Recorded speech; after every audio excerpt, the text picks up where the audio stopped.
दे बचन दा कदे पल्ला ना छड्डियो। गुरु दा बचन लैके जे संसार रूपी जंगल दे विच चले गए ना तां अखीर नूं सत संगत दे बाग दे विच आके मिलाप हो जू, जिवें भाई दया सिंह साहब होरां दा गुरु कलगीधर पातशाह जी दे नाल होया सी। ते जे गुरु दा वचन छड्ड दित्ता, ये बचन दी सेध छड्ड दित्ती, फिर संसार ऐसा भयानक जंगल है। ऐ मेरे मन, फिर इस बने कि जंगल दे विच तू सदा ही भरमण करदा रहेगा। मन मुख आवे, मन मुख जावे, मन मुख फिर चोटा खावे।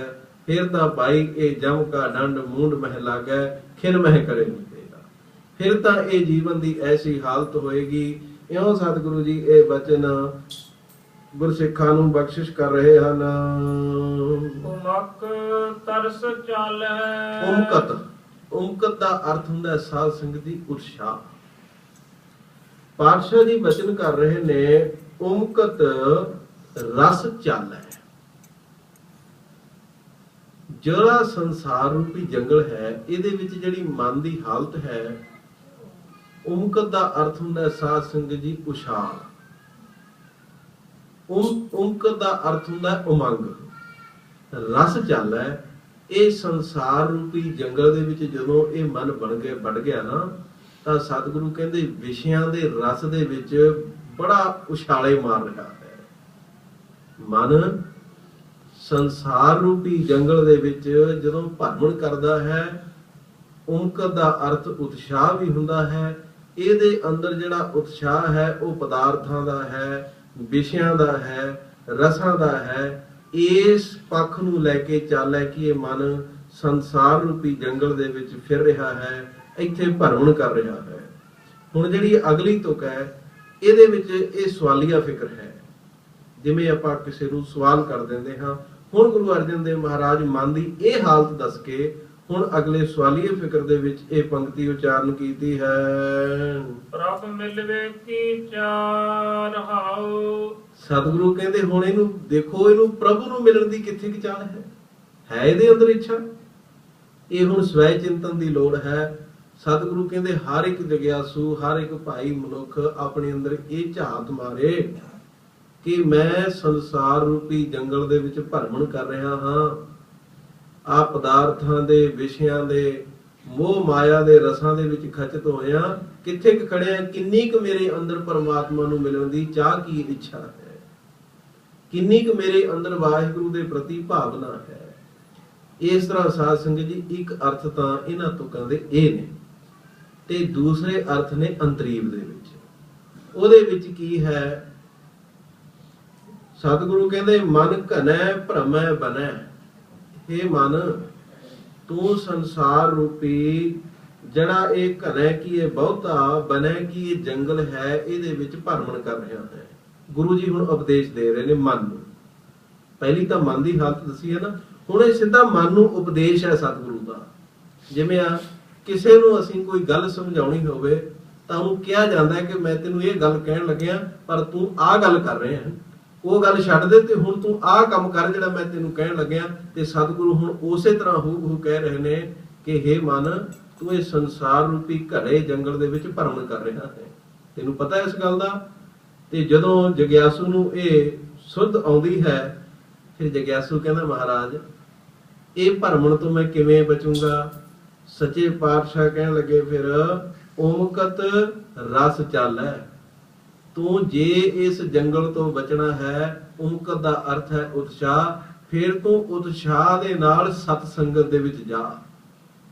ਰਸ ਚਾਲੈ, ਫਿਰ ਸਤ ਸੰਗਤ ਦੇ ਵਿੱਚ ਜਾ ਕੇ ਤੇਰੇ ਹਿਰਦੇ ਵਿੱਚ ਨਾਮ ਦਾ ਰਸ ਚੱਲੂਗਾ, ਨਾਮ ਦਾ ਰਸ ਪੈਦਾ ਹੋਏਗਾ, ਪਰਮੇਸ਼ਰ ਦਾ ਰਸ ਪੈਦਾ ਹੋਏਗਾ, ਪਰਮੇਸ਼ਰ ਦਾ ਗਿਆਨ ਪੈਦਾ ਹੋਏਗਾ। ਕਿਉਂਕਿ ਕੁੰਭੇ ਬੱਧਾ ਜਲ ਰਹਿ, ਜਲ ਬਿਨ ਕੁੰਭ ਨਾ ਹੋਏ, ਗਿਆਨ ਕਾ ਬੱਧਾ ਮਨ ਰਹਿ, ਗੁਰ ਬਿਨ ਗਿਆਨ ਨਾ ਹੋਏ।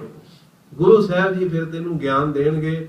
ਇਸ ਕਰਕੇ ਤੂੰ ਭਾਈ ਇਉਂ ਉਤਸ਼ਾਹ ਦੇ ਸਹਿਤ ਹੋ ਕੇ ਜਦੋਂ ਸਤ ਸੰਗਤ ਵਿੱਚ ਜਾਏਗਾ ਤੇ ਸਤਿਗੁਰੂ ਕਹਿੰਦੇ ਪ੍ਰਭ ਮਿਲਵੇ ਕੀ ਚਾਹ, ਉਦੋਂ ਪ੍ਰਭੂ ਨੂੰ ਮਿਲਣ ਦੀ ਤੇਰੇ ਅੰਦਰ ਚਾਹ ਕੀ ਇੱਛਾ ਪੈਦਾ ਹੋਏਗੀ।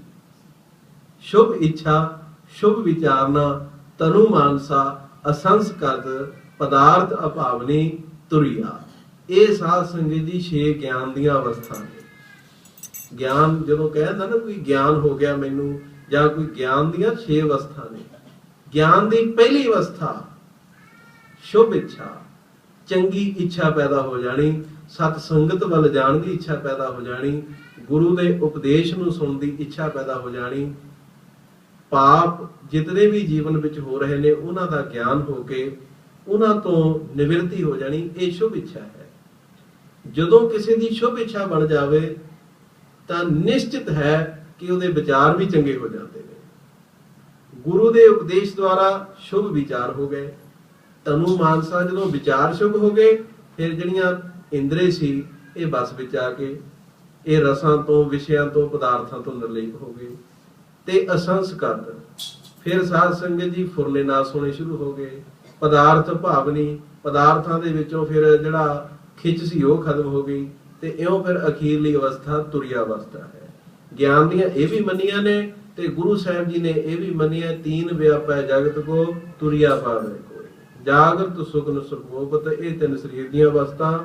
ਇਉਂ ਪਾਤਸ਼ਾਹ ਕਹਿੰਦੇ ਫਿਰ ਭਾਈ ਪ੍ਰਭੂ ਨੂੰ ਮਿਲਣ ਦੀ ਚਾਹ ਜਿਹੜੀ ਇੱਛਾ ਹੈ ਉਹ ਉਦੋਂ ਹਿਰਦੇ ਵਿੱਚ ਪੈਦਾ ਹੁੰਦੀ ਹੈ। ਰਹਾਉ ਅਸਥਾਈ ਦੇ ਕੇ ਫਿਰ ਅੱਗੇ ਸਤਿਗੁਰੂ ਜੀ ਵਰਣਨ ਕਰ ਰਹੇ ਹਨ। ਤ੍ਰੈ ਗੁਣ ਮਾਈ ਮੋਹਿ ਆਈ, ਕਹੋ ਵੇਦਨ ਕਾਹੇ। ਕਿਉਂਕਿ ਤ੍ਰੈ ਗੁਣ ਮਾਈ ਮੋਹਿ ਆਈ, ਇਹ ਜਿਹੜੀ ਤਿੰਨਾਂ ਗੁਣਾਂ ਦੇ ਸਹਿਤ ਮਾਈ ਕੀ ਇਹ ਮਾਇਆ ਹੈ। ਇਹਦੇ 3 ਗੁਣ ਕਿਹੜੇ ਨੇ? ਰਜੋ ਗੁਣ, ਸਤੋ ਗੁਣ, ਤਮੋ ਗੁਣ। 3 ਗੁਣਾਂ ਦੇ ਸਹਿਤ ਹੋ ਕਰਕੇ ਇਸਨੇ ਮਾਈ ਮੋਹਿ ਆਈ, ਇਹਨੇ ਸਾਰੇ ਸੰਸਾਰ ਨੂੰ ਮੋਹਿਆ ਹੋਇਆ ਹੈ। ਤੇ ਇਸ ਕਰਕੇ ਕਹੋ ਬੇਦਨ ਕਾਹੇ, ਇਹ ਮੈਂ ਆਪਣੀ ਪੀੜਾ ਹੁਣ ਕਿਹਨੂੰ ਕਹਾਂ ਜਾ ਕੇ। ਹਰ ਇੱਕ ਮਨੁੱਖ ਪੀੜਤ ਹੈ।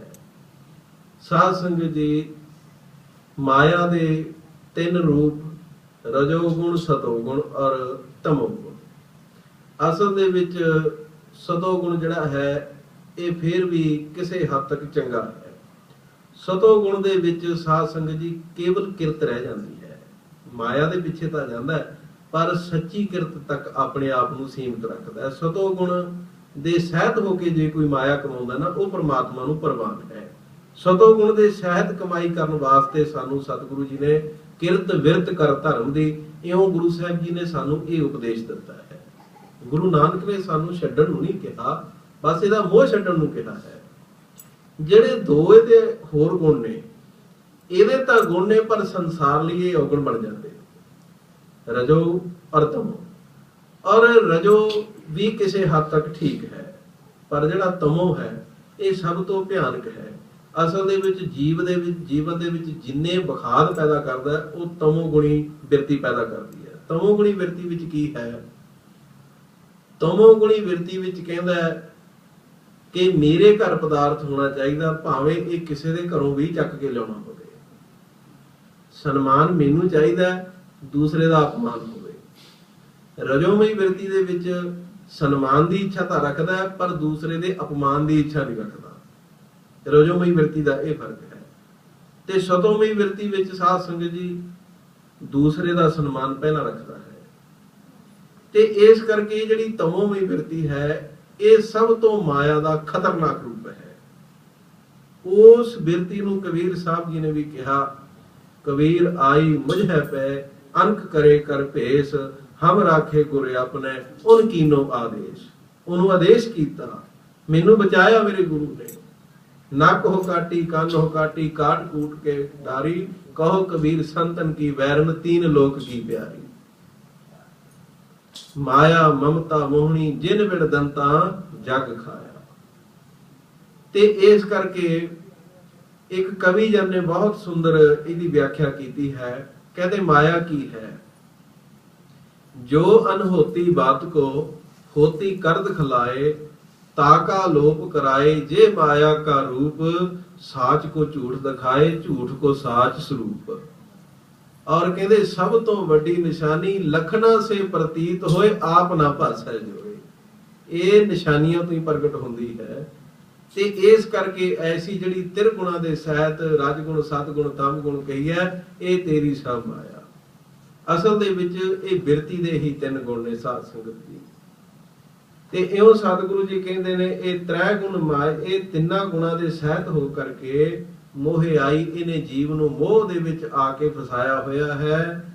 ਕਹੋ ਵੇਦਨ ਕਾਹੇ, ਇਸ ਕਰਕੇ ਹੁਣ ਇਹ ਆਪਣੀ ਪੀੜਾ ਇਹ ਕਿਵੇਂ ਮੈਂ ਕਹਾਂ, ਕਿਵੇਂ ਆਪਣੀ ਪੀੜਾ ਦਾ ਵਿਖਿਆਨ ਕਰਾਂ। ਤੇ ਸਤਿਗੁਰੂ ਜੀ ਫਿਰ ਅਗਲੀ ਤੁਕ ਦੇ ਵਿੱਚ ਇਉਂ ਦੱਸ ਰਹੇ ਹਨ, ਆਨ ਉਪਾਵ ਸਗਰ ਕੀਏ ਨਹਿ ਦੁਖ ਸਾਕੈ ਲਾਹੇ। ਇਹ ਹੁਣ ਧਿਆਨ ਰੱਖਣਾ, ਕਿਉਂਕਿ ਜਗਿਆਸੂ ਗੁਰੂ ਸਾਹਿਬ ਜੀ ਨੂੰ ਬੇਨਤੀ ਕਰ ਰਿਹਾ ਹੈ। ਸਤਿਗੁਰੂ ਨੇ ਕਹਿ ਦਿੱਤਾ ਨਾ, ਤੂੰ ਘਣੇ ਜੰਗਲ ਵਿੱਚ ਫਿਰ ਰਿਹਾ, ਇਸ ਜੰਗਲ ਤੋਂ ਬਚਣ ਵਾਸਤੇ ਸਤਸੰਗਤ ਰੂਪੀ ਬਾਗ ਦੇ ਵਿੱਚ ਆ, ਉਤਸ਼ਾਹ ਦੇ ਨਾਲ ਆ। ਹੁਣ ਜਗਿਆਸੂ ਇਹ ਕਹਿੰਦਾ ਹੈ ਕਿ ਹੇ ਅਕਾਲ ਪੁਰਖ, ਮੈਨੂੰ ਤਾਂ ਇਸ ਮਾਇਆ ਨੇ ਮੋਹਿਆ ਹੋਇਆ ਹੈ, ਮੈਂ ਇਹ ਵੇਦਨ ਕਿਹਦੇ ਅੱਗੇ ਜਾ ਕੇ ਕਹਾਂ। ਫਿਰ ਸਤਿਗੁਰੂ ਜੀ ਨੂੰ ਆਪਣੀ ਹਾਲਤ ਇਹ ਵੀ ਦੱਸਦਾ ਹੈ ਕਿ ਮੈਂ ਤਾਂ ਪਾਤਸ਼ਾਹ ਆਨ ਉਪਾਵ ਸਗਰ ਕੀਏ, ਇਸ ਮਾਇਆ ਤੋਂ ਬਚਣ ਲਈ, ਇਹ ਦੁੱਖਾਂ ਤੋਂ ਬਚਣ ਲਈ ਮੈਂ ਤਾਂ ਬਹੁਤ ਯਤਨ ਵੀ ਕੀਤੇ, ਬੜੇ ਉਪਾਅ ਵੀ ਕੀਤੇ। ਨਹਿ ਦੁਖ ਸਾਕਹਿ ਲਾਹੇ, ਪਰ ਮੈਂ ਕਦੇ ਵੀ ਆਪਣੇ ਦੁੱਖਾਂ ਨੂੰ ਲਾ ਨਹੀਂ ਸਕਿਆ, ਦੁੱਖਾਂ ਤੋਂ ਬਚ ਨਹੀਂ ਸਕਿਆ। ਅਸਲ ਦੇ ਵਿੱਚ ਇਹ ਪੀੜਾ ਅੱਜ ਸਾਡੀ ਸਾਰਿਆਂ ਦੀ ਹੈ। ਦੁੱਖ ਕਿਸ ਨੂੰ ਨਹੀਂ, ਪਰ ਇਹ ਦੁੱਖ ਦੂਰ ਕਿਵੇਂ ਹੋਣੇ ਨੇ। ਦੁੱਖ ਦਾਰੂ ਸੁਖ ਰੋਗ ਭਇਆ, ਜਾ ਸੁਖ ਤਾਉ ਨਾ ਹੋਈ। ਤੂੰ ਕਰਤਾ ਕਰੁਣਾ ਮੈਂ ਨਾਹੀ। ਇਸ ਕਰਕੇ ਹੇ ਅਕਾਲ ਪੁਰਖ, ਇਹ ਕਰਤੇ ਵਾਹਿਗੁਰੂ ਦੇ ਅੱਗੇ ਜਾ ਕੇ ਭਾਈ ਇਹਨਾਂ ਦੁੱਖਾਂ ਨੇ ਦੂਰ ਹੋਣਾ ਹੈ। ਪਰਮੇਸ਼ਰ ਦਿੱਤਾ ਬੰਨਾ, ਦੁੱਖ ਰੋਗ ਕਾ ਡੇਰਾ ਪੰਨਾ। ਬੰਨੇ ਦਾ ਅਰਥ ਆਸਰਾ ਹੀ ਹੈ, ਬੰਨੇ ਦਾ ਅਰਥ ਗਿਆਨ ਵੀ ਹੁੰਦਾ ਹੈ। ਪਰਮੇਸ਼ਰ ਦੇ ਗਿਆਨ ਦੁਆਰਾ ਹੀ ਜਿਹੜੇ ਹਿਰਦੇ ਵਿੱਚ ਇਹ ਮਾਇਆ ਦੇ ਕਰਕੇ ਇਹ ਦੁੱਖਾਂ ਨੇ ਡੇਰਾ ਬਣਾ ਲਿਆ, ਇਹ ਭੰਨੇ ਜਾਣੇ ਨੇ।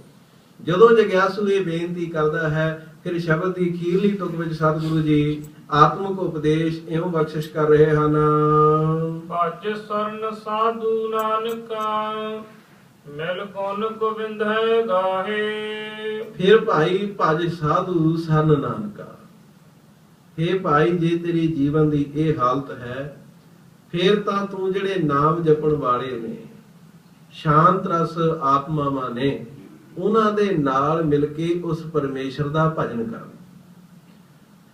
ਭਜ ਸਰਨ ਸਾਧੂ ਨਾਨਕਾ, ਬੰਦਗੀ ਕਰਨ ਵਾਲੇ ਨੂੰ ਸਾਧੂ ਕਿਹਾ ਹੈ। ਔਰ ਦੂਸਰਾ, ਜਿਸ ਜਗ੍ਹਾ ਤੇ ਬੈਠ ਕੇ ਇਹ ਮਨ ਅਸਾਧ ਸਾਧਾ ਜਨ ਹੋਏ, ਇਹ ਸਤ ਸੰਗਤ ਵਾਚਕ ਵੀ ਹੈ, ਜਿੱਥੇ ਜਾ ਕੇ ਮਨ ਸਾਧਿਆ ਜਾਵੇ। ਅਰਥ ਦੋਵੇਂ ਢੁਕਦੇ ਨੇ। ਭਾਵੇਂ ਤਾਂ ਕੋਈ ਜੀਵਨ ਵਿੱਚ ਬੰਦਗੀ ਕਰਨ ਵਾਲਾ ਮਿਲ ਜਾਵੇ, ਬੰਦਗੀ ਵਿੱਚ ਹੋਵੇ, ਪੂਰਾ ਪਖੰਡੀ ਨਾ ਹੋਵੇ, ਤੇ ਉਹ ਵੀ, ਉਹਦੀ ਸ਼ਰਨ ਵੀ ਸਾਧ ਸੰਗਤ ਜੀਵਨ ਦਾ ਬੇੜਾ ਪਾਰ ਲਾ ਦਿੰਦੀ ਹੈ। ਤੇ ਦੂਸਰਾ ਹੈ ਸਤ ਸੰਗਤ, ਪਰ ਨਾਲ ਕੀ ਕਹਿੰਦੇ ਨੇ, ਭਜ। ਯਾਦ ਤਾਂ ਕਰਨਾ ਪਏਗਾ, ਭਾਵੇਂ ਸਤ ਸੰਗਤ ਵਿੱਚ ਆ ਜਾ, ਭਾਵੇਂ ਤੂੰ ਨਾਮ ਜਪਣ ਵਾਲੇ ਦੇ ਕੋਲ ਚਲਾ ਜਾ, ਦੋਨੇ ਜਗ੍ਹਾ ਤੇ ਉਪਦੇਸ਼ ਇੱਕੋ ਮਿਲਣਾ ਹੈ।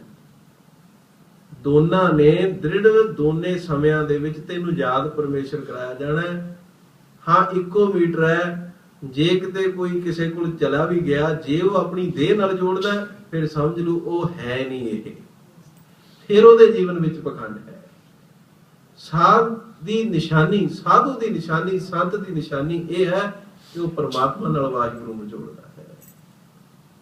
ਕਿਉਂਕਿ ਰਾਮ ਜੋ ਦਾਤਾ ਮੁਕਤ ਕੋ ਸੰਤ ਜਪਾਵੇ ਨਾਮ। ਉਹਨਾਂ ਦੀ ਡਿਊਟੀ ਹੈ ਨਾਮ ਜਪਾਉਣਾ, ਮੁਕਤੀ ਦਾਤੇ ਨੇ ਦੇਣੀ ਹੈ। ਤੇ ਜਿਹੜਾ ਮੁਕਤੀ ਦਾ ਠੇਕੇਦਾਰ ਬਣਦਾ ਹੈ, ਉਹ ਕਦੇ ਸੰਤ ਜਾਂ ਸਾਧੂ ਨਹੀਂ ਹੋ ਸਕਦਾ।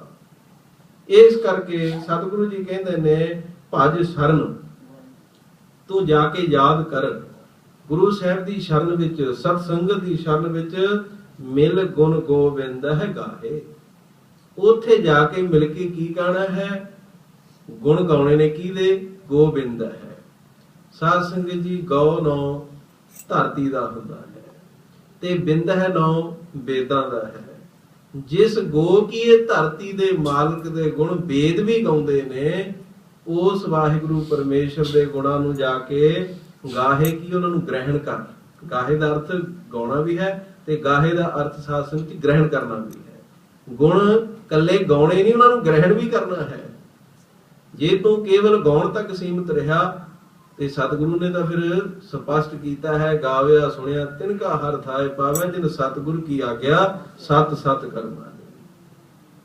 ਤੇ ਇਸ ਕਰਕੇ ਸਤਿਗੁਰੂ ਜੀ ਨੇ ਇਹ ਕਿਰਪਾ ਕੀਤੀ ਹੈ। ਹੁਣ ਅਗਲੇ ਸ਼ਬਦ ਦੇ ਵਿੱਚ ਸਤਿਗੁਰੂ ਜੀ ਇਉਂ ਬਖਸ਼ਿਸ਼ ਕਰ ਰਹੇ ਹਨ। ਮਲਾਰ ਮਹੱਲਾ ਪੰਜਵਾਂ। ਇਹ ਵੀ ਸ਼ਬਦ ਸਤਿਗੁਰੂ ਗੁਰੂ ਅਰਜਨ ਦੇਵ ਮਹਾਰਾਜ ਜੀ ਵੱਲੋਂ ਮਲਾਰ ਰਾਗ ਦੇ ਅੰਦਰ ਉਚਾਰਨ ਕੀਤਾ ਹੋਇਆ ਹੈ। ਰੈਕੀ ਸੋਭ ਸੁਹਾਵਣੀ ਨੀਕੀ। ਹੁਣ ਸਾਧ ਸੰਗਤ ਜੀ ਜਦੋਂ ਬਖਸ਼ਿਸ਼ ਹੋ ਜਾਂਦੀ ਹੈ, ਹੁਣ ਉਸ ਜਗਿਆਸੂ ਦਾ ਪੱਖ ਜਿਨ੍ਹਾਂ ਦੇ ਉੱਤੇ ਵਾਹਿਗੁਰੂ ਨੇ ਕਿਰਪਾ ਕਰ ਦਿੱਤੀ, ਜਿਨ੍ਹਾਂ ਨੂੰ ਭਾਈ ਨਾਮ ਦੀ ਦਾਤ ਪ੍ਰਾਪਤ ਹੋ ਗਈ, ਸਤ ਸੰਗਤ ਦੇ ਵਿੱਚ ਆ ਕੇ ਜਿਨ੍ਹਾਂ ਨੇ ਇਹ ਬਖਸ਼ਿਸ਼ਾਂ ਹਾਸਲ ਕਰ ਰਹੀਆਂ, ਬਖਸ਼ਿਸ਼ ਤੋਂ ਬਾਅਦ ਜਿਹੜੇ ਉਹ ਪਿਆਰੇ ਨੇ, ਜਿਹੜੇ ਬਖਸ਼ਿਸ਼ ਦੇ ਪਾਤਰ ਬਣਦੇ ਨੇ, ਹੁਣ ਸਤਿਗੁਰੂ ਜੀ ਇਹ ਦੱਸ ਰਹੇ ਨੇ ਕਿ ਉਹ ਆਪਣੀ ਰਸਨਾ ਤੋਂ ਉਚਾਰਨ ਕਰਕੇ ਸੰਸਾਰ ਨੂੰ ਪਰਮਾਤਮਾ ਬਾਰੇ ਕੀ ਦੱਸਦੇ ਨੇ। ਹਜ਼ੂਰ ਪਾਤਸ਼ਾਹ ਕਹਿੰਦੇ ਨੇ ਪ੍ਰੈ ਕੀ ਸੋਭ ਸੁਹਾਵਨੀ ਨੀਕੀ। ਉਹ ਕਹਿੰਦੇ ਨੇ ਕਿ ਜੋ ਪਤੀ ਰੂਪ ਵਾਹਿਗੁਰੂ ਪਰਮੇਸ਼ਰ ਪਿਆਰਾ ਹੈ, ਉਹਦੀ ਜਿਹੜੀ ਸੋਭ, ਉਹਦੀ ਜਿਹੜੀ ਸੋਭਾ ਹੈ, ਸੁਹਾਵਨੀ, ਬੜੀ ਹੀ ਸੁੰਦਰ ਹੈ, ਸੋਭਨੀਕ ਹੈ। ਨੀਕੀ ਦਾ ਅਰਥ ਸੁੰਦਰ ਹੁੰਦਾ ਹੈ, ਸੁੰਦਰ ਅਤੇ ਸੁਹਾਵਨੀ। ਇਸ ਕਰਕੇ ਸੁਹਾਵਣੀ ਔਰ ਸੁੰਦਰ ਹੈ ਤਾਂ ਪ੍ਰੈਵਾਚੀ ਸ਼ਬਦ, ਪਰ ਪ੍ਰਕਿਰਿਆ ਵਿੱਚ ਫਰਕ ਹੈ। ਕਿਸੇ ਦਰਖਤ ਕੋਲ ਜਾਈਏ, ਦਰਖਤ ਨੂੰ ਦੇਖ ਕੇ ਅਸੀਂ ਕਹਾਂਗੇ ਕਿ ਬੜਾ ਸੁੰਦਰ ਹੈ, ਤੇ ਜਦੋਂ ਉਹਦੀ ਛਾਂ ਦੇ ਥੱਲੇ ਜਾ ਕੇ ਬੈਠਾਂਗੇ ਤਾਂ ਅਸੀਂ ਫਿਰ ਛਾਂ ਮਹਿਸੂਸ ਕਰਕੇ ਕਹਾਂਗੇ ਬੜੀ ਸੁਹਾਵਣੀ ਹੈ ਪ੍ਰੈਵਾਚੀ ਸ਼ਬਦ, ਪਰ ਦੋ ਪ੍ਰਕਿਰਿਆ ਹੋ ਜਾਂਦੀਆਂ ਨੇ। ਇਉਂ ਜਗਿਆਸੂ ਕਹਿੰਦਾ ਹੈ ਕਿ ਮੇਰਾ ਜੋ ਵਾਹਿਗੁਰੂ ਪਤੀ ਪਰਮੇਸ਼ਰ ਹੈ ਭਾਈ, ਉਹਦੀ ਜਿਹੜੀ ਸੋਭਾ ਹੈ, ਨੀਕੀ ਕੀ ਹੈ, ਬੜੀ ਸੁੰਦਰ ਹੈ, ਤੇ ਸੁਹਾਵਣੀ, ਸੋਭਨੀਕ ਹੈ, ਸੋਭਾ ਵਾਲੀ ਹੈ, ਹਮੇਸ਼ਾ ਹੀ ਸੋਭਾ ਵਾਲੀ ਹੈ। ਕਿਉਂਕਿ ਸੰਸਾਰ ਵਿੱਚ ਜੇ ਕਿਸੇ ਦੀ ਸੋਭਾ ਕਰੀਏ, ਕੋਈ ਪੱਖ ਐਸਾ ਨਹੀਂ ਪਰਮਾਤਮਾ ਤੋਂ ਬਿਨਾਂ ਜਿਹਦੀ ਸੋਭਾ ਹੋ ਰਹੀ ਹੈ ਇਹ ਨਹੀਂ ਪਤਾ ਵੀ ਉਹਦੀ ਨਿੰਦਿਆ ਕਿਹੜੇ ਸਮੇਂ ਸ਼ੁਰੂ ਹੋ ਜਾਵੇ। ਕਿਉਂਕਿ ਗੁਣ ਨੇ ਉਹਦੀ ਸੋਭਾ ਕਰਾਈ ਹੈ, ਔਗਣ ਨੇ ਉਹਦੀ ਨਿੰਦਿਆ ਕਰਾਉਣੀ ਹੈ। ਭਾਵੇਂ ਕੋਈ ਵੀ ਪੱਖ ਹੈ, ਚਾਹੇ ਉਹ ਪਦਾਰਥ ਵੀ ਨੇ। ਅੱਜ ਪਦਾਰਥ ਚੰਗਾ ਲੱਗਦਾ ਹੈ, ਜੇ ਉਹ ਪਦਾਰਥ ਦਾ ਕੋਈ ਔਗਣ ਪ੍ਰਗਟ ਹੋ ਗਿਆ, ਫਿਰ ਉਹੀ ਲੋਕ ਕਹਿੰਦੇ ਨੇ ਵੀ ਆਹ ਚੀਜ਼ ਨਾ ਖਾਇਓ, ਚੰਗੀ ਨਹੀਂ ਹੈ। ਇਸੇ ਤਰ੍ਹਾਂ ਬੰਦੇ ਦੇ ਕਰਮ ਨੇ। ਜੇ ਕੋਈ ਬੰਦਾ ਚੰਗੇ ਕਰਮ ਕਰਦਾ ਹੈ, ਉਹਦੇ ਗੁਣਾਂ ਦਾ ਗੱਲ ਹੁੰਦੀ ਹੈ, ਜਦੋਂ ਵੀ ਔਗਣ ਆ ਜਾਂਦਾ ਭਾਈ ਉਹ ਤੋਂ ਸੰਸਾਰ ਕਿਨਾਰਾ ਕਰ ਲੈਂਦਾ। ਪਰ ਜੋ ਪ੍ਰਮਾਤਮਾ ਹੈ ਉਹਦੀ ਸੋਭਾ, ਸਤਿਗੁਰੂ ਕਹਿੰਦੇ ਨੀਕੀ ਕੀ ਹੈ, ਬਹੁਤ ਹੀ ਸੁੰਦਰ ਹੈ। ਤੇ ਐਸੀ ਜਿਹੜੀ ਸੋਭਾ ਹੈ, ਉਸ ਸੋਭਾ ਦੇ ਪ੍ਰਤੀ ਸਤਿਗੁਰੂ ਜੀ ਹੁਣ ਪ੍ਰਮਾਣ ਲੈ ਰਹੇ ਨੇ। ਪ੍ਰਮਾਣ ਕਿਹਨਾਂ ਦਾ ਲੈ ਰਹੇ ਨੇ? ਕਹਿੰਦੇ ਜਿਵੇਂ ਗੰਧਰਵ ਲੋਕ, ਜਿਹੜੇ ਦੇਵ ਲੋਕ ਨੇ, ਉਹ ਸਾਧ ਸੰਗਤ ਜਦੋਂ ਸੋਭਾ ਕਰਦੇ ਨੇ, ਇਸੇ ਤਰ੍ਹਾਂ ਸਤ ਸੰਗਤ ਰੂਪੀ ਇਸ ਦੇਵਪੁਰੀ ਦੇ ਵਿੱਚ ਜਗਿਆਸੂ ਜਨ ਇਉਂ ਉਸ ਵਾਹਿਗੁਰੂ ਦੀ ਸੋਭਾ ਕਰ ਰਹੇ ਹਨ। ਆਹਾ ਹੂੰ ਗੰਧਰਵ ਅਪਸਰਾ ਆਨੰਦ ਮੰਗਲ ਰਸ ਗਾਵਨੀ ਨੀਕੀ। ਕਿਉਂਕਿ ਜਿਹੜੇ ਗੰਧਰਵ ਨੇ ਸਾਧ ਸੰਗਤ, ਉਹ ਹਾ ਹਾ ਹੂ ਹੂ ਇਹਨਾਂ ਸ਼ਬਦਾਂ ਦੁਆਰਾ ਪਰਮਾਤਮਾ ਦੀ ਉਸਤਤ ਕਰਦੇ ਨੇ। ਕਿਉਂਕਿ ਇੱਕ ਸ਼ਬਦ ਗਲੇ ਚੋਂ ਉੱਠਦਾ ਹੈ, ਇੱਕ ਸ਼ਬਦ ਸਾਧ ਸੰਗਤ ਜੀ ਹੂ ਹੂ ਜਿਹੜਾ ਹੈ ਇਹ ਧੁਨ ਦੇ ਵਿੱਚੋਂ ਉੱਠਦਾ ਹੈ। ਉਹ ਰਸ ਇਹ ਨਹੀਂ ਪਤਾ, ਉਹ ਗਲੇ ਦੇ ਵਿੱਚੋਂ ਵੀ ਉਹਨਾਂ ਨੂੰ ਆਨੰਦ ਆਉਂਦਾ ਹੈ ਔਰ ਧੁਨੀ ਦੇ ਵਿੱਚੋਂ ਵੀ ਪ੍ਰਕਿਰਿਆ ਬਦਲ ਲੈਂਦੇ ਨੇ ਉਹਦੀ ਉਸਤਤ ਕਰਨ ਲੱਗੇ। ਇਸ ਤਰ੍ਹਾਂ ਸਤਿਗੁਰੂ ਕਹਿੰਦੇ ਗੰਧਰਵ ਅਪਸਰਾ, ਭਾਵ ਦੇਵਪੁਰੀ ਦੇ ਵਿੱਚ ਗੰਧਰਵ ਲੋਕ ਅਤੇ ਅਪਸਰਾ ਜੋ ਦੇਵਤਿਆਂ ਦੀਆਂ ਧਰਮ ਸੁਪਤਨੀਆਂ, ਜਿਨ੍ਹਾਂ ਨੂੰ ਦੇਵੀਆਂ ਕਿਹਾ ਹੈ। ਇਸੇ ਤਰ੍ਹਾਂ ਇਹ ਸਤ ਸੰਗਤ ਰੂਪੀ ਇਸ ਦੇਵਪੁਰੀ ਦੇ ਵਿੱਚ ਸੱਚੇ ਪਾਤਸ਼ਾਹ ਕਹਿੰਦੇ ਪਿਆਰੇ ਸਿੱਖ ਸਿੱਖਣੀਆਂ ਇਉਂ ਮਿਲ ਕਰਕੇ ਉਸ ਵਾਹਿਗੁਰੂ ਪਰਮੇਸ਼ਰ ਦੀ ਉਸਤਤ ਨੂੰ, ਕੋਈ ਭਾਈ ਸ਼ਬਦ ਜਿਹੜਾ ਹੈ ਰਸਨਾ ਤੋਂ ਉਚਾਰਨ ਕਰ ਰਿਹਾ ਹੈ, ਤੇ ਕੋਈ ਸ਼ਬਦ ਜਿਹੜਾ ਹੈ ਉਹਦਾ ਰਸ ਧੁਨੀ ਤੱਕ ਲੈ ਰਿਹਾ ਹੈ। ਧੁਨ ਮਹਿ ਧਿਆਨ, ਧਿਆਨ ਮਹਿ ਜਾਣਿਆ, ਗੁਰਮੁਖ ਅਕਥ ਕਹਾਣੀ। ਕੋਈ ਤਾਂ ਰਸ ਧੁਨੀ ਵਿੱਚੋਂ ਲੈ ਰਿਹਾ ਹੈ ਤੇ ਕੋਈ ਰਸ ਗਲੇ ਵਿੱਚੋਂ ਲੈ ਰਿਹਾ ਹੈ। ਇੱਕ ਬਾਤ ਨਿਸ਼ਚਿਤ ਹੈ, ਜੀਵਨਵਾਨ ਪੁਰਸ਼ਾਂ ਨੇ ਇਹ ਤੱਤ ਕੱਢਿਆ ਹੈ। ਕਿਸੇ ਨੇ ਪੁੱਛਿਆ ਸੀ ਜੀ ਮੁਕਤੀ ਉਦੋਂ ਹੀ ਹੁੰਦੀ ਹੈ ਜਦੋਂ ਸਿਮਰਨ ਧੁਨੀ ਵਿੱਚ ਚਲਾ ਜਾਵੇ? ਕਹਿੰਦੇ ਨਹੀਂ ਭਾਈ, ਗੱਲ ਪ੍ਰੇਮ ਦੀ ਹੈ। ਜੇ ਪ੍ਰੇਮ ਗਲੇ ਦੇ ਵਿੱਚ ਸਿਮਰਨ ਹੈ, ਉੱਥੇ ਹੋ ਗਿਆ ਨਾ, ਇਹ ਨਹੀਂ ਪਤਾ ਕਿ ਉੱਥੋਂ ਹੀ ਭਾ ਜਾਵੇ ਉਸ ਵਾਹਿਗੁਰੂ ਪਰਮੇਸ਼ਰ ਨੂੰ। ਇਹ ਤਾਂ ਗੱਲ ਉਹਨੂੰ ਪ੍ਰਵਾਨ ਹੋਣ ਦੀ ਹੈ। ਜਿੱਥੇ ਉਹਨੂੰ ਪ੍ਰਵਾਨ ਹੋ ਗਿਆ ਤੇ ਉੱਥੇ ਹੀ ਬਖਸ਼ਿਸ਼ਾਂ ਹੋ ਜਾਂਦੀਆਂ ਨੇ। ਇਉਂ ਸਤਿਗੁਰੂ ਕਹਿੰਦੇ ਸਿੱਖ ਸਿੱਖਣੀਆਂ ਮਿਲ ਕੇ, ਜਗਿਆਸੂ ਜਨ ਮਿਲ ਕੇ ਸਤ ਸੰਗਤ ਦੇ ਵਿੱਚ ਜਿਵੇਂ ਗੰਧਰਵ ਅਤੇ ਅਪਸਰਾ ਦੇਹਪੁਰੀ ਦੇ ਵਿੱਚ ਜਸ ਕਰਦੇ ਨੇ, ਇਸ ਤਰ੍ਹਾਂ ਸਤ ਸੰਗਤ ਦੇ ਵਿੱਚ ਬੈਠ ਕੇ ਸਤਿਗੁਰੂ ਪਰਮੇਸ਼ਰ ਦੇ ਪਿਆਰੇ ਇਉਂ ਜਸ ਕਰ ਰਹੇ ਹਨ। ਔਰ ਨਾਲ ਸਤਿਗੁਰੂ ਕਹਿੰਦੇ ਆਨੰਦ ਮੰਗਲ ਰਸ ਗਾਵਨੀ ਨੀਕੀ। ਨੀਕੀ ਦਾ ਅਰਥ ਸੁੰਦਰ ਹੈ। ਉਹਨਾਂ ਦੇ ਸ਼ਬਦਾਂ ਦੇ ਵਿੱਚੋਂ ਬੜਾ ਆਨੰਦ ਔਰ ਮੰਗਲ ਨੌ ਖੁਸ਼ੀ ਦਾ ਹੁੰਦਾ ਹੈ। ਆਨੰਦ ਸਾਧ ਸੰਗਤ ਔਰ ਖੁਸ਼ੀ ਜਿਹੜੀ ਹੈ ਗਾਵਨੀ, ਉਹ ਜਦੋਂ ਰਸਨਾ ਤੋਂ ਗਾ ਰਹੇ ਨੇ, ਵਾਹਿਗੁਰੂ ਦੀ ਉਸਤਤ ਕਰ ਰਹੇ ਨੇ, ਤਾਂ ਉਹਨਾਂ ਦੀ ਰਸਨਾ ਤੋਂ ਪ੍ਰਮਾਤਮਾ ਦੀ ਜਿਹੜੀ ਸੋਭਾ ਹੈ, ਨੀਕੀ ਕੀ ਬੜੀ ਸੁੰਦਰ ਲੱਗ ਰਹੀ ਹੈ। ਰਹਾਉ ਅਸਥਾਈ ਦੇ ਕੇ ਕਹਿ ਰਹੇ ਹਨ ਜੀ, ਤੁਲਿਤ ਲਲਿਤ ਗੁਣ ਕੈ ਅਨਕ ਭਾਤ, ਬਹੁਵਿਧ ਰੂਪ ਦਿਖਾਵਣੇ ਨੀਕੀ। ਧੁਨਤ ਲਲਤ ਗੁਨਿਆਗ ਅਨਕ ਭਾਂਤ ਬਹੁਵਿਧ ਰੂਪ ਦਿਖਾਵਨੀ ਨੀਕੀ। ਧੁਨਤ ਦਾ ਅਰਥ ਹੈ ਸਾਧ ਸੰਗਤ ਜੀ ਧੁਨੀ। ਲਲਤ ਦਾ ਜਿਹੜਾ ਅਰਥ ਹੈ, ਲਲਤ ਦਾ ਅਰਥ ਹੈ ਰਾਗਣੀ, ਰਾਗਣੀ ਹੈ। ਤੇ ਗੁਨਾਗਿਆ ਦਾ ਅਰਥ ਹੈ ਗੁਣ ਵਾਲੇ। ਅਨਕ ਭਾਂਤ, ਅਨਕ ਦਾ ਹੈ ਅਰਥ ਬਹੁਤ ਤਰ੍ਹਾਂ, ਭਾਂਤ ਦਾ ਅਰਥ ਹੈ ਤਰ੍ਹਾਂ, ਅਨਕ ਦਾ ਅਰਥ ਹੈ ਬਹੁਤ। ਸ਼ਬਦ ਔਖੈਨ ਹੈ। ਇੱਕ ਵਾਰੀ ਦੁਬਾਰੇ ਫਿਰ ਮੈਂ ਬੇਨਤੀ ਕਰ ਦਿੰਦਾ। ਧੁਨਤ ਦਾ ਅਰਥ ਹੈ ਧੁਨੀ, ਲਲਿਤ ਦਾ ਅਰਥ ਹੈ ਰਾਗਣੀ, ਗੁਨਿਆਗ ਦਾ ਅਰਥ ਹੈ ਗੁਣਵਾਨ, ਤੇ ਅਨਕ ਦਾ ਅਰਥ ਹੈ ਬਹੁਤ, ਤੇ ਸਾਧ ਸੰਗਤ ਅਨਕ ਦਾ ਅਰਥ ਹੈ ਅਨੇਕ, ਭਾਂਤ ਦਾ ਅਰਥ ਹੈ ਬਹੁਤ। ਜਿਹੜੇ ਗੁਣਵਾਨ ਗਿਆਨੀ ਜਨ ਨੇ, ਸਤਿਗੁਰੂ ਕਹਿੰਦੇ ਸਤ ਸੰਗਤ ਦੇ ਵਿੱਚ ਬੈਠ ਕੇ ਉਹ ਰਾਗ ਦੁਆਰਾ, ਰਾਗਣੀ ਦੁਆਰਾ ਅਥਵਾ ਰਾਗ ਦੁਆਰਾ ਜਿਹੜੀ ਧੁਨ ਬਾਜੇ ਤੋਂ ਉਚਾਰਦੇ ਨੇ, ਗੁਰਬਾਣੀ ਦਾ ਜਿਹੜਾ ਸ਼ਬਦ ਪੜ੍ਹਦੇ ਨੇ, ਉਸ ਸ਼ਬਦ ਦੇ ਵਿੱਚੋਂ ਬਹੁਤ ਤਰ੍ਹਾਂ ਦੇ ਨਾਲ ਧੁਨੀਆਂ ਨੂੰ ਉਚਾਰਨ ਕਰਕੇ ਬਹੁਵਿਧ ਰੂਪ ਦਿਖਾਵਨੀ ਨੀਕੀ। ਉਹਨਾਂ ਸ਼ਬਦਾਂ ਦੇ ਰਸਾਂ ਦੇ ਵਿੱਚੋਂ ਸਤ ਸੰਗਤ ਦੇ ਵਿੱਚ ਬੈਠੇ ਜਗਿਆਸੂ ਜਨ ਪਰਮਾਤਮਾ ਦੇ ਬਹੁਤ ਰੂਪਾਂ ਦਾ ਅਨੁਭਵ ਕਰ ਲੈਂਦੇ ਨੇ। ਜਦੋਂ ਭਾਈ ਕੋਈ ਧਿਆਨ ਨਾਲ ਕੀਰਤਨ ਕਰਦਾ ਹੋਵੇ, ਜਿਹਦਾ ਆਪਣਾ ਜੀਵਨ ਹੋਵੇ।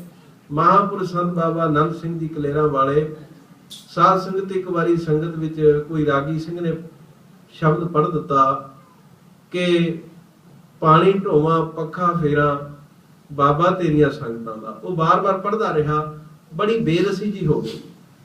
ਜਦੋਂ ਬੇਰਸੀ ਹੋਈ ਤਾਂ ਮਹਾਂਪੁਰਸ਼ਾਂ ਨੇ ਸਾਧ ਸੰਗਤ ਜੀ ਉੱਥੇ ਉਹਨੂੰ ਰੋਕ ਦਿੱਤਾ। ਕਹਿੰਦੇ ਭਾਈ ਇਉਂ ਦੱਸ, ਕਦੇ ਸੰਗਤ ਲਈ ਪਾਣੀ ਢੋਇਆ ਹੈ ਹੱਥੀਂ?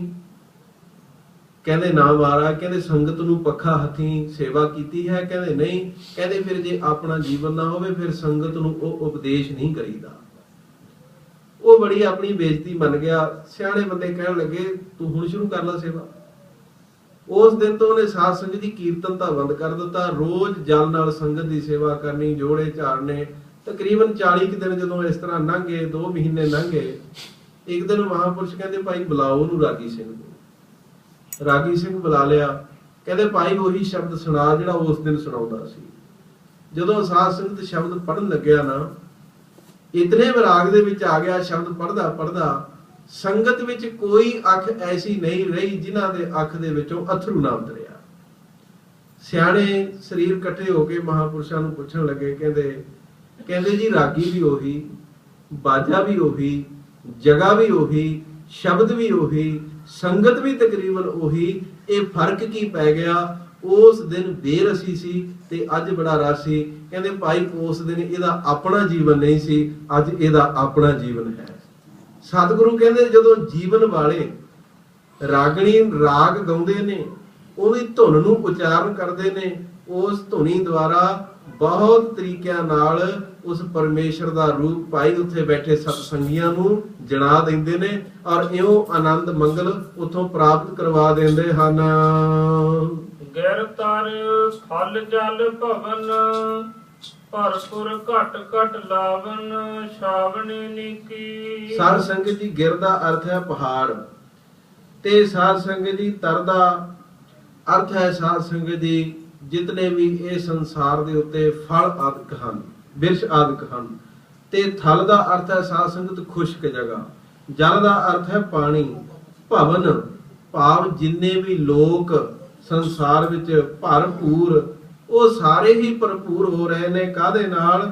ਘਟ ਘਟ ਲਾਲਨ ਛਾਵਨੀ ਨੀਕੀ। ਘਟ ਘਟ ਭਾਵ ਹਰ ਇੱਕ ਹਿਰਦਾ, ਲਾਲਨ ਦਾ ਅਰਥ ਹੈ ਵਾਹਿਗੁਰੂ ਪਰਮੇਸ਼ਰ, ਛਾਵਨੀ ਨੀਕੀ ਉਹਦੇ ਨਾਮ ਦੀ ਜਿਹੜੀ ਠੰਡੀ ਛਾਂ ਹੈ, ਨੀਕੀ ਹੈ ਭਾਵ ਜਿਹੜੀ ਬੜੀ ਸੁੰਦਰ ਹੈ। ਜਦੋਂ ਉਹਦੀ ਛਾਂ ਦਾ ਉਚਾਰਨ ਹੋ ਰਿਹਾ ਹੈ, ਉਹਦੇ ਗੁਣਾਂ ਦਾ ਉਚਾਰਨ ਹੋ ਰਿਹਾ ਹੈ, ਸੰਸਾਰ ਦੇ ਵਿੱਚ ਫਿਰ ਸਭੈ ਘਟ ਰਾਮ ਬੋਲੇ, ਰਾਮਾ ਬੋਲੇ, ਰਾਮ ਬਿਨਾ ਕੋ ਬੋਲੇ ਰੇ। ਜਿਨ੍ਹਾਂ ਤੇ ਕਿਰਪਾ ਹੋ ਜਾਂਦੀ ਹੈ ਫਿਰ ਉਹਨਾਂ ਨੂੰ ਸਾਰੇ ਕਾਸੇ ਦੇ ਵਿੱਚ ਹੀ ਪਰਮੇਸ਼ਰ ਨਜ਼ਰ ਆਉਂਦਾ ਹੈ।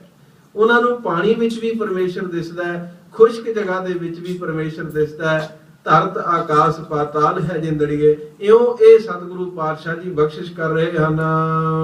ਸਾਧ ਸੰਗ ਰਮਈਆ ਰਸ ਪਾਇਓ। ਇਉਂ ਭਾਈ ਜਿਹੜੀ ਸਾਧ ਸੰਗਤ ਹੈ, ਸਾਧ ਸੰਗਤ ਦੇ ਵਿੱਚ ਬੈਠ ਕੇ ਉਸ ਰਾਮਈਏ ਕੀ ਇਹ ਵਾਹਿਗੁਰੂ ਪਰਮੇਸ਼ਰ ਦੇ ਰਸ ਨੂੰ ਪਾਇਆ ਜਾਂਦਾ ਹੈ।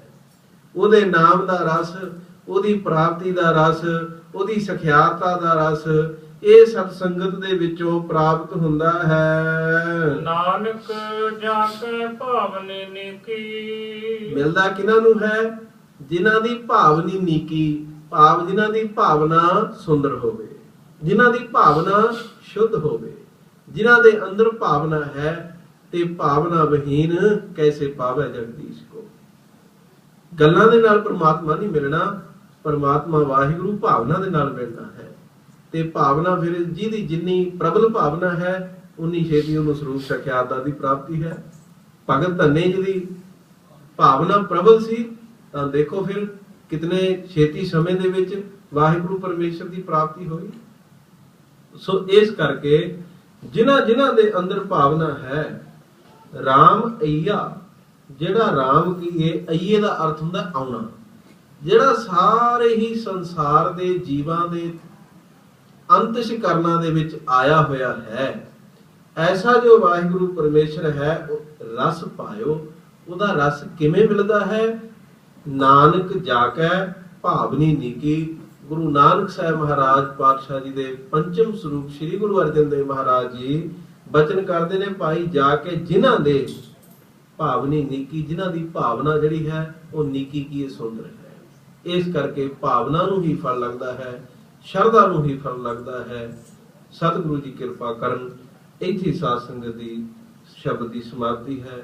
ਗੁਰੂ ਸਾਹਿਬ ਜੀ ਨੇ ਕਿਰਪਾ ਕੀਤੀ ਹੈ ਜੇ 2 ਸ਼ਬਦਾਂ ਦੀ ਬਖਸ਼ਿਸ਼ ਕਰਕੇ ਗੁਰਬਾਣੀ ਦਾ ਆਤਮਿਕ ਰਸ ਆਪਾਂ ਸਾਰਿਆਂ ਨੂੰ ਗੁਰੂ ਸਾਹਿਬ ਜੀ ਨੇ ਬਖਸ਼ਿਸ਼ ਕੀਤਾ ਹੈ। ਵਿਚਾਰ ਕਰਦੇ ਆਂ, ਅਰਥ ਕਰਦੇ ਆਂ। ਅੱਖਰਵਾਦ ਕਾਢ, ਸਿਧਾਂਤਕ ਵਿਚਾਰ ਬਾਦ ਕਾਢ ਰਹਿ ਗਈ ਹੋਵੇ ਸਤਿਗੁਰੂ ਪਾਤਸ਼ਾਹ ਅਤੇ ਗੁਰੂ ਕੀ ਸੰਗਤ ਬਖਸ਼ਣਯੋਗ ਹੈ। ਇੱਥੇ ਸਾਧ ਸੰਗਤ ਜੀ ਸ਼ਬਦ ਦੀ ਔਰ ਸਮੇਂ ਦੀ ਸਮਾਪਤੀ ਹੈ। ਸ਼ਲੋਕ ਆਏ ਪ੍ਰਭ ਸਰਨਾਗਤੀ ਕਿਰਪਾ ਨਿਧ ਦਇਆਲ। ਏਕ ਅੱਖਰ ਹਰ ਮਨ ਵਸਤ ਨਾਨਕ ਹੋਤ ਨਿਹਾਲ। ਵਾਹਿਗੁਰੂ ਨਾਮ ਜਹਾਜ ਹੈ ਚੜੇ ਸੋ ਤਰੇ ਪਾਰ। ਜੋ ਸਦਾ ਕਰ ਸੇਵੰਦੇ ਗੁਰ ਪਾਰ ਉਤਾਰਨ ਹਾਰ। ਜੋ ਸ਼ਰਧਾ ਕਰ ਸੇਵੰਦੇ ਗੁਰ ਪਾਰ ਉਤਾਰਨ ਹਾਰ। ਵਾਹਿਗੁਰੂ ਜੀ ਕਾ ਖਾਲਸਾ, ਵਾਹਿਗੁਰੂ ਜੀ ਕੀ ਫਤਿਹ। ਵਾਹਿਗੁਰੂ ਜੀ ਕਾ ਖਾਲਸਾ, ਵਾਹਿਗੁਰੂ ਜੀ ਕੀ ਫਤਿਹ। ਗੁਰੂ ਪਿਆਰੀ ਸਾਧ ਸੰਗਤ ਜੀ, ਆਪ ਜੀ ਨੂੰ ਲੜੀਵਾਰ ਕਥਾ ਵਿਚਾਰਾਂ ਅਤੇ ਗੁਰਮਤਿ ਵਿਚਾਰਾਂ